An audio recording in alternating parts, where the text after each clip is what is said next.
মহাগ্রন্থ কোরআনের সূরা বনী ইসরাঈলের ৮ নং আয়াতে বলা হয়েছে, এবং আমরা জাহান্নামকে করিয়াছি কারাগার কাফেরদের জন্য।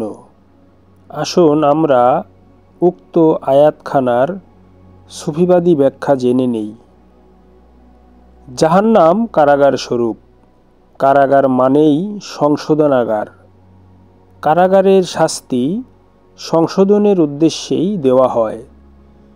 অপরাধী নফস তার কৃতকর্ম দ্বারা ধৃত হয়ে জাহান্নামের বন্দি জীবনে প্রবেশ করে। এই বন্দি জীবনে থেকেও যদি সংশোধিত না হয়, তাহলে পুনরায় তাকে জাহান্নামে তথা কারাগারেই পাঠানো হয়। সংশোধন না হওয়া পর্যন্ত তাকে বন্দি জীবন ভোগ করেই যেতে হয় অথবা যেতে হবে। এটাই প্রকৃতির তথা প্রভুর বিধান। প্রচলিত ধারণার জাহান্নাম হল অনন্তকালের শাস্তির উদ্দেশ্যে, অথচ কারাগার হল বিভিন্ন মেয়াদের শাস্তির উদ্দেশ্যে।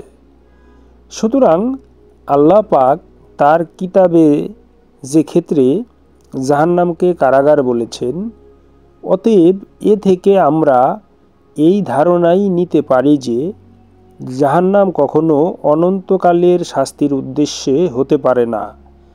তবে আজীবন পাপীরা তাতে জাকিয়ে বসে, অর্থাৎ বারবার সৃষ্টির বাঁধনে আটকা পড়ে বারে বার বন্দি জীবন ভোগ করতে থাকে।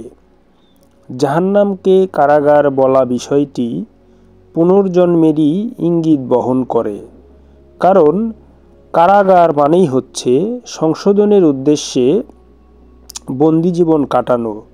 এখানে অনন্তকালের কোনো বিষয় নাই। অবশ্যই নির্দিষ্ট একটি মেয়াদের বিষয় জড়িত এই কারাগারের সাথে।